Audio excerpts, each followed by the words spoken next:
And now, let's think about how can city coexist with nature?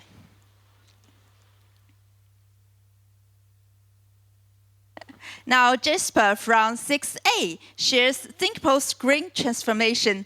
Let's welcome Jasper.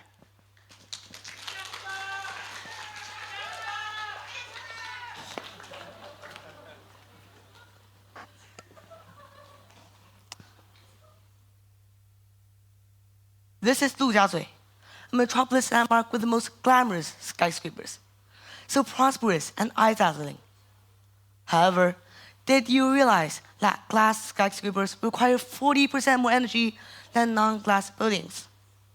Good evening, I am Jasper from 6A, and today I will discuss how emerging technologies and designs enable metropolises to become both prosperous and sustainable. Why does this matter? Because metropolises accommodate the largest amount of population, meanwhile consuming the largest amount of energy. The design of metropolises matter a lot to the human world.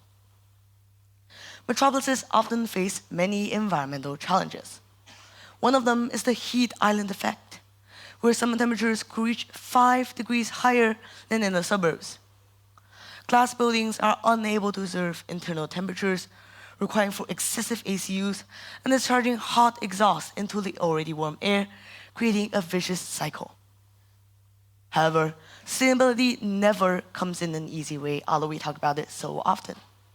In the year 1987, researchers came up with the 3 pillars of sustainability.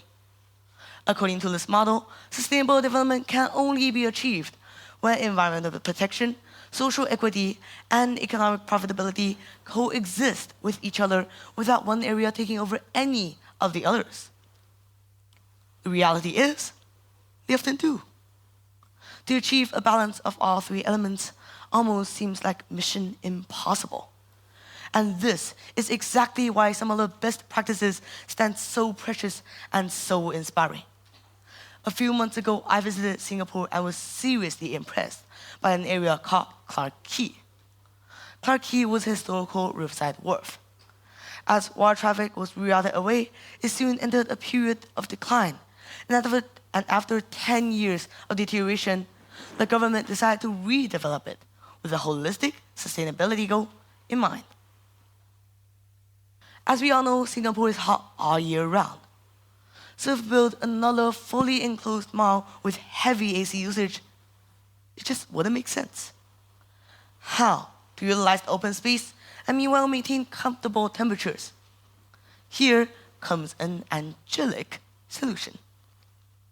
These pretty, transparent, artificial canopies are named angels.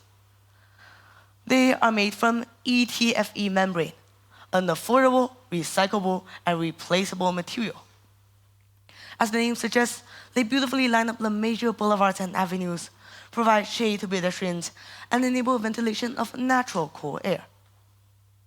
Under the canopies, rotating fans and the central fountain pumps cooling water from the ACs provide a pleasant open space for pedestrians to linger and socialize.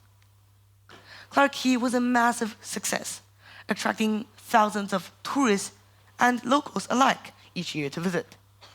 What can other metropolises, such as New York or Shanghai, learn from this example?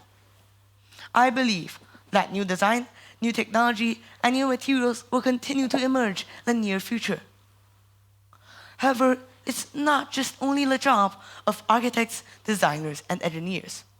It's about every one of us. We should change our lifestyles and attitudes.